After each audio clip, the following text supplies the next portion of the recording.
Let's bring in our next guest. His name's Greg Wrubell, the voice of the Cougars here on BYUtv and BYU Radio in studio on BYU Sports Nation. What's up, Greg? Looks like we both got haircuts for today's show. I'm not sure if you had it yesterday or not, but I'm freshly shorn for today, so it's a big occasion. Yeah. I think so, yeah.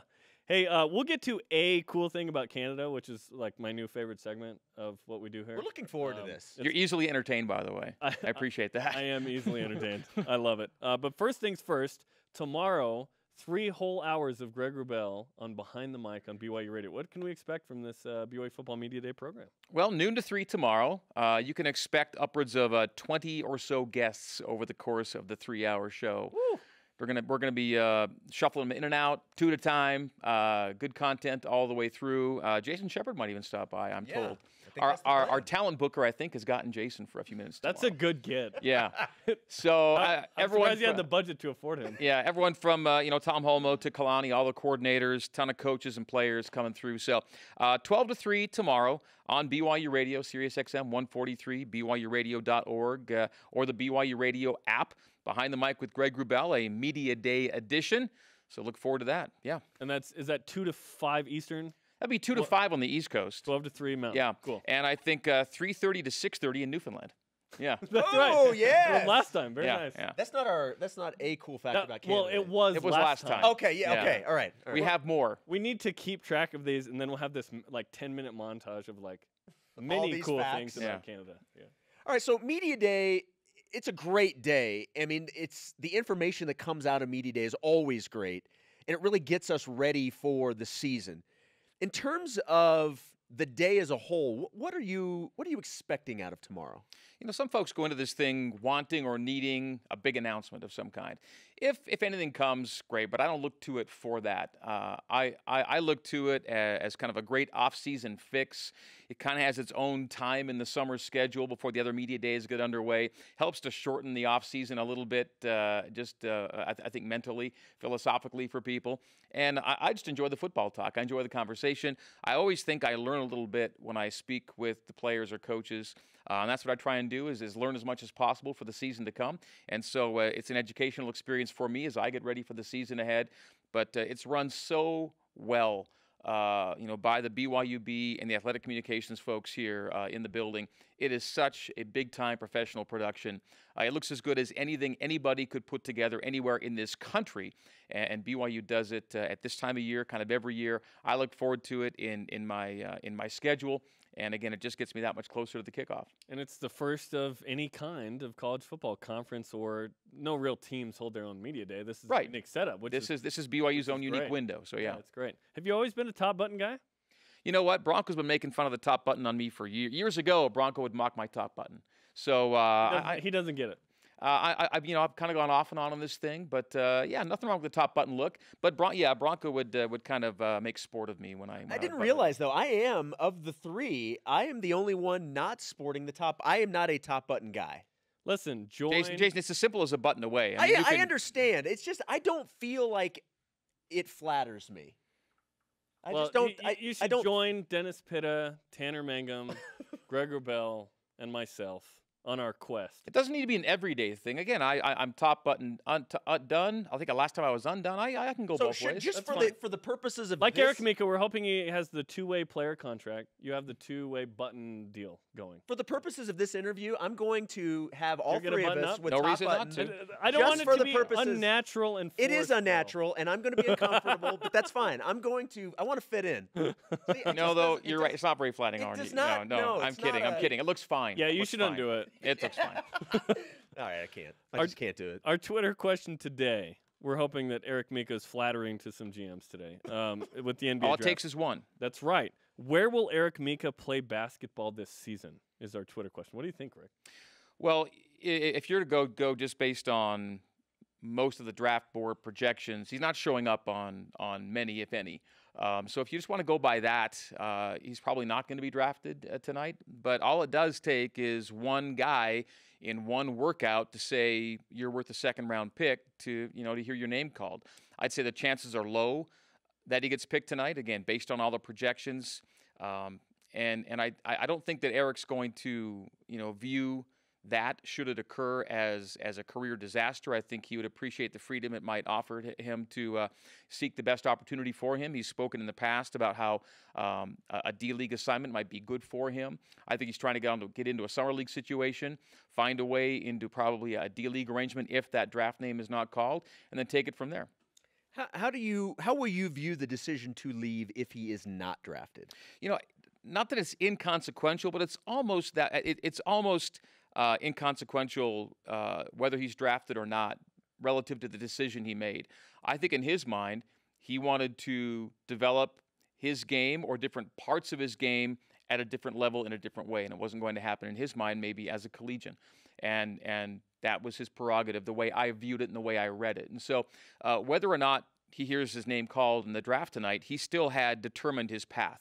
And his path was going to be, again, developing different aspects of his game, becoming a different kind of player in a different place at a different level. And so I believe that, you know, he kind of set that path and now he's walking it. So I'm thinking to myself, so there wasn't an opportunity to do this at BYU per se? Well, the way I see it, he's a great college post player, but he's not an NBA post player. And can you satisfy yourself with those two suppositions? Because if you put him in a college situation, as we've seen at BYU, he can be super effective playing as a 5. I don't know that BYU wants him as its 4. I think he probably sees himself down the line as someone's 4, but not an NBA 5. And so you throw all these things together and you say, well, where am I going to maybe develop that, you know, that aspect of my game the most, if you don't want to be a 4-year collegian? And again, he might have said, you know, my objective is to come to BYU, finish my career here, win championships, and then see what my next step, next step is. He sees himself, maybe I'm a 22-year-old guy. We're in a place where 19-year-olds are getting drafted. How quickly can I make this change or make this move or make this development? And that's the decision, you know, he made. I think he's a great post player and would have been a great post player still for BYU and could have even expanded his game, I think, to an extent, but maybe not to the extent he saw himself in the future. And again, that's his prerogative. He was born in the wrong decade. If he's born in the 70s or 80s, he's a 4-year player here. And you know, at the next level, his size probably doesn't match maybe what everyone else wants to do at that next level. You know, I guess the phrase tweener gets mentioned a lot, or the word tweener, and he's a little bit in that way from a body type.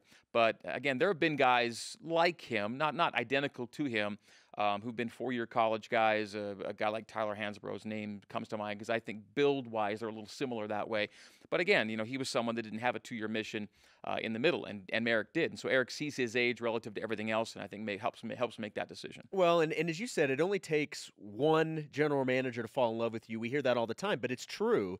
And the good thing for Eric is he's had quite a bit of exposure, not just the time that he spent at BYU, but he's had at least 10 workouts and maybe upwards of 15 workouts. So there's interest enough in him to bring him in, and teams are getting a look at him. So if there's a positive in that, he has been given some exposure in this process. He's not an unknown commodity by any stretch. Yet you look at the back half or the back, say, 10 spots in that second round, you see some really good players there. You know, if you just survey a handful of different mock drafts, you're going to find in the last 10 or 12 picks, that is, 48, 49, or 50 to 60, 61, guys like Alec Peters, Frank Mason, Nigel Williams-Goss.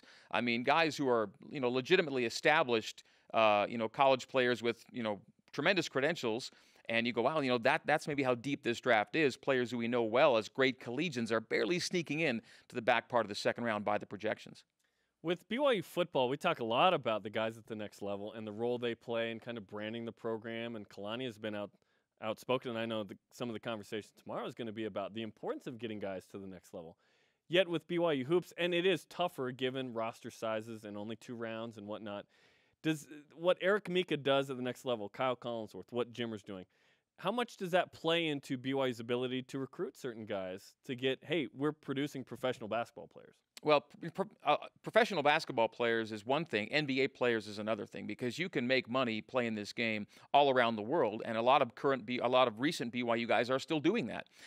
One country plays college football at a high level, but dozens of countries play basketball at a very high level.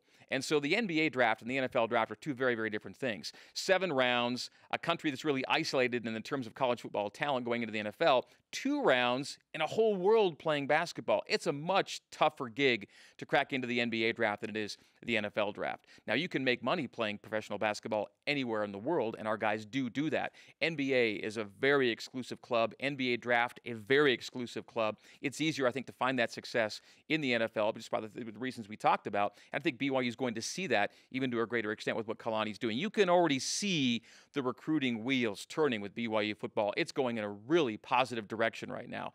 And I'm excited for what Kalani and his guys are putting together for years to come. And that said, what BYU's got as a college basketball program is still big time and top notch. And regardless of how many guys end up as NBA draftees, it's high caliber basketball, winning basketball, year in, year out. BYU is among a very limited number of teams to do what it does every year. The number of wins, postseason at a high level. And again, drafted or not, good players come out and will continue to come out of this program. Most people we've talked to about this have all agreed, and I assume you probably would fall into this category. Is Yoli Childs the next guy we're talking about with the NBA potential in terms of going through this whenever it happens with him? Give us at least a couple more years with I'm not saying it's happening next year. No, I know. I just want to enjoy him. The Lone Peak 3 is broken up. What's the next thing, Greg? Yeah, no, he's such a promising talent, and he was talking. I'm working with the team a little bit at the basketball camps going on here this month, and he was speaking to the campers and talking about the work that goes into his off season. Just from the end of the season to now, he's added 3 inches to his vertical jump. That's incredible. Yeah, and he was already good. Already some pretty impressive hops to begin with, so he's working hard. The guys are working. I'm excited. You lose a really good player in Eric Mika, but there's no one in that program that thinks anything has to take any kind of step back. It's all steps forward, and the guys are working hard right now to get to that point. I'm pumped.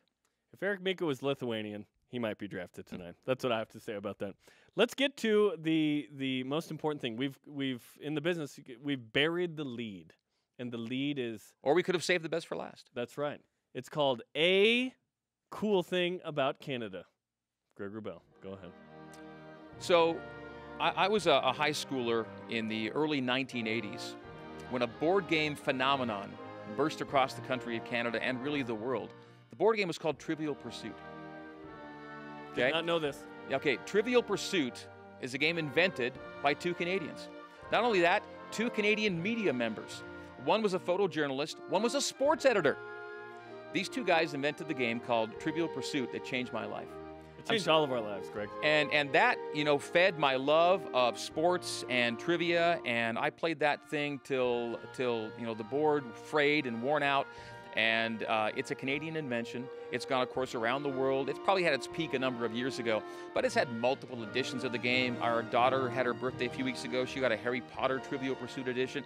So Trivial Pursuit remains a thing, and it all started in the early 1980s in the living room of 2 Canadians, a couple of one sports journalist, one photojournalist, media members who said we're going to make a board game phenomenon, and they did. And Trivial Pursuit today remains a big part of all of our lives, doesn't it? And that I don't know what's going on the screen with the flag there. That cool thing about Canada, it's a soft focus. They're soft racking focus. into you. Yeah. I had no idea. Trivial Pursuit. Please lay out for the end here. Thank you. And we're back. That's a cool thing about Canada. I had no idea. Yeah. So many things originate from Canada. So many good things. Yes. Hey. And cool things. And that nugget is not trivial. It's a cool thing about Canada, and Greg Wrubell is a cool thing from Canada as well. Thank you very much, gentlemen. Greg,